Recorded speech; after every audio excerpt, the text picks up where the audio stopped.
नमस्कार दोस्तों। आजकल कुश्ती के जो हमारे खिलाड़ी हैं वो लोग प्रदर्शन पे बैठे हुए हैं और 3-4 महीने पहले भी इसी तरह का एक प्रदर्शन हुआ था लंबा, और उस पे भी खेल मंत्रालय के लोग जो है उनसे मिले थे, आश्वासन दिया था।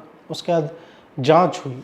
अभी क्या है कि सोशल मीडिया पर जब मैं देख रहा हूँ तो तरह तरह के विचार आ रहे हैं। अब ऐसे मामलों में जहाँ पर किसी संघ के अध्यक्ष के ऊपर यौन शोषण का आरोप लगता है तो मामला इतना संवेदनशील हो जाता है कि आप दूसरी तरफ देखना ही नहीं चाहते हैं कि ऐसा भी हो सकता है कि जो व्यक्ति इसमें फंस रहा है वो वास्तव में उस तरह का नहीं हो जिस तरह से दिखाया जा रहा है, और उसके पीछे का कोई और एजेंडा हो सकता है कि आपको यह मैं संवेदनहीन लगूं या जो भी है, परंतु मेरे पास जो कुछ जानकारी आई हैं, जो अंतरिम रिपोर्ट है, जो ऑफ द रिकॉर्ड मेरे पास आई है, उससे यह पता चल रहा है कि ये मुख्यतः एक टसल है। उससे यह पता चल रहा है कि मुख्यतः एक जाट अध्यक्ष को लाने के संदर्भ में है कि क्यों हमारे जो एसोसिएशन है, कुश्ती संघ जो है, उसका अध्यक्ष एक जाट क्यों नहीं है। आप देखेंगे कि ये लोग मिल किससे रहे हैं। सत्यपाल मलिक से मिल रहे हैं, अब टिकैत आ रहा है और तमाम तरह के लोग आए हैं। और जो आरोप इन्होंने लगाए थे, हालांकि मैंने भी जब ये हुआ था और मैंने कहा कि ये काफ़ी संवेदनशील मामला है, इस पर आप दूसरी तरफ नहीं देखना चाहते हैं क्योंकि बच्चियों का सवाल है, नाबालिग बच्चियों का सवाल है। इसमें जितना इन्होंने क्लेम किया था कि ये लड़कियां इस तरह से जा रही हैं और इनको जो है एक्सप्लॉइट किया जा रहा है, उनमें से कोई भी एक भी सामने नहीं आया। उस अंतरिम कमेटी जो बनी थी, वो जो रिपोर्ट आई है, उसमें हमारे पास जो जानकारी है उसके हिसाब से वहाँ पर कुछ भी ऐसा नहीं निकला है।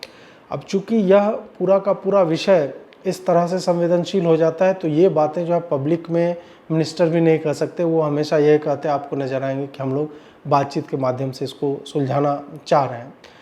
कुछ 2-4 प्रश्न जो उठते हैं उनमें से एक ये है कि आपने पहले कहा कि हम अनुराग ठाकुर से मिलने को तैयार हैं, मिले भी, उन्होंने 4-5-6 घंटे समय भी दिया। बाद में आपके बयान आने लगे कि 3-4 मिनट मिले और कह कर के झिड़क के निकल गए। कुछ देर के बाद बोला कि हमसे तो मिले ही नहीं। ये भी है।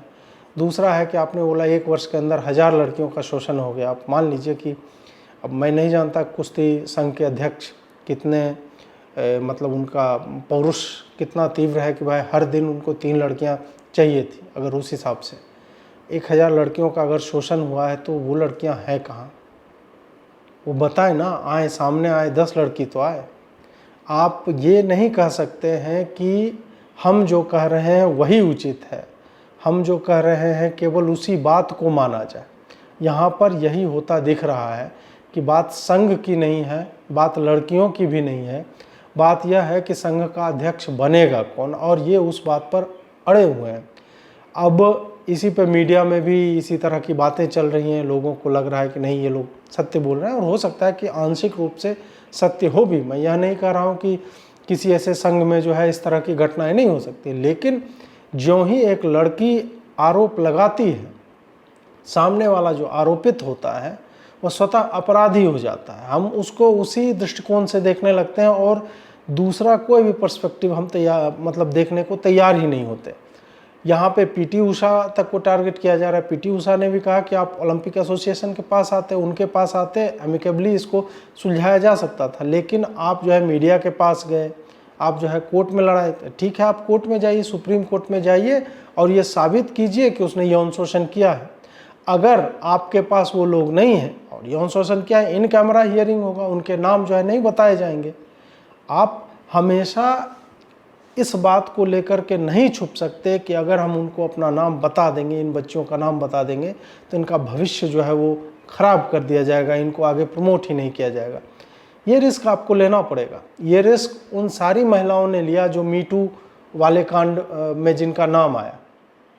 ये रिस्क आपको भी लेना पड़ेगा, किसी न किसी को आगे आना पड़ेगा, क्योंकि अंततः अगर इसकी न्यायिक जांच भी होगी तब भी आपके पास क्रेडिबल एविडेंस होना चाहिए कि हाँ भाई, इनके साथ ऐसा हुआ है और ये लड़कियां हैं, ये बताएंगी कि फलाने दिन इनको बुलाया था कुश्ती संघ के अध्यक्ष ने और इनके साथ जो है दुराचार किया। अगर आपके पास इस तरह का नहीं है, कुछ तो होगा। मैसेज भेजते हैं, ल्यूड मैसेजेस भेजते हैं, आपसे फ़ोटो मांगते हैं, आपको कहीं पे तो बोला होगा, कुछ तो आपने रिकॉर्ड किया होगा। 1000 लड़कियां, 10 लड़कियों का भी हो तो उसमें एक तो इस तरह की हिम्मत वाली होगी जो आगे आके कह सके। अगर वो आगे नहीं आ रही है तो मैं बेनिफिट ऑफ डाउट जितना मैं उस पक्ष को देने की बात करूंगा उतना ही इधर भी दूंगा। पुरुष स्वतः अपराधी नहीं हो जाता चूंकि उसके ऊपर लगा है। अब इस गेम में आप देखते जाए ना, टिकैत और सत्यपाल मलिक का इसमें क्या काम है, वो क्या कर लेंगे इसमें आके। तो बात वही है कि इसको अब जाटों की बात बनाई जाएगी और फिर वो पूरा का पूरा विषय जो है एक तरह से पॉलिटिकल बनाने की चेष्टा की जा रही है। और यही बात जो उनके सही के भी कुछ विषय होंगे, सही के भी कुछ बिंदु होंगे जिस पर बातचीत की संभावना थी, वो अब इसी पॉलिटिकल टर्मोइल में वो नष्ट हो जाएगी। इसका कुछ नहीं निकल के आएगा, ये आप देख लीजिएगा। धन्यवाद।